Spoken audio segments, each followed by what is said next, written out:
السلام علیکم ورحمۃ اللہ وبرکاتہ نحمده ونصلی علی رسولہ الکریم اما بعد۔ آج کا سبق سن لیجئے۔ آج کے سبق کی سرخی ہے قرآن سے دوستی کیجئے، پارٹ نمبر 17۔ حضرت ابو سعید خدری رضی اللہ تعالیٰ عنہ فرماتے ہیں کہ میں فقراء مہاجرین کی ایک جماعت میں بیٹھا ہوا تھا۔ ان لوگوں کے پاس اتنا کپڑا بھی نہ تھا کہ جس سے پورا بدن ڈھانپ لیں۔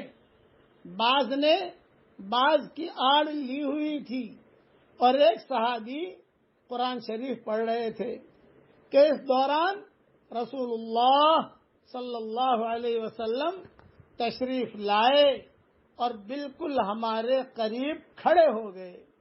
رسول اللہ صلی اللہ علیہ وسلم کی تشریف آوری پر تلاوت کرنے والے صحابی خاموش ہو گئے۔ آپ صلی اللہ علیہ وسلم نے سلام کیا، پھر دریافت کیا کہ تم لوگ کیا کر رہے تھے؟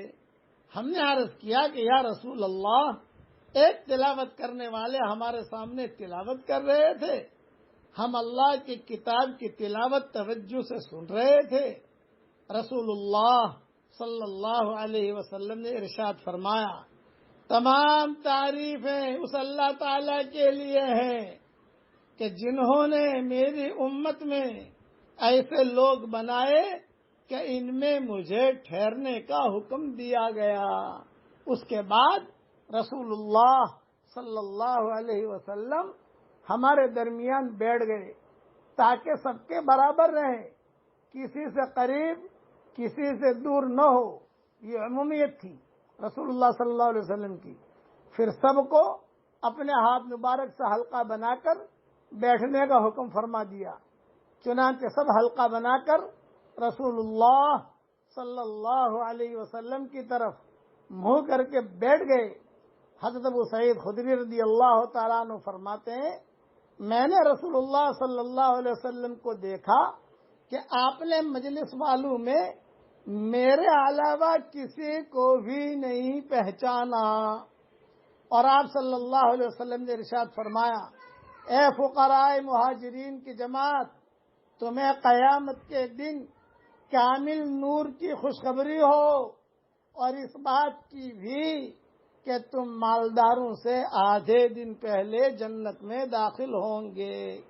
یہ آدھا دن 500 سال کا ہوگا۔ ابو داؤد میں یہ حدیث ہے۔ ابو سعید خدری کو پہچانا اور باقی لوگوں کو نہ پہچانا، اس کی کیا وجہ تھی؟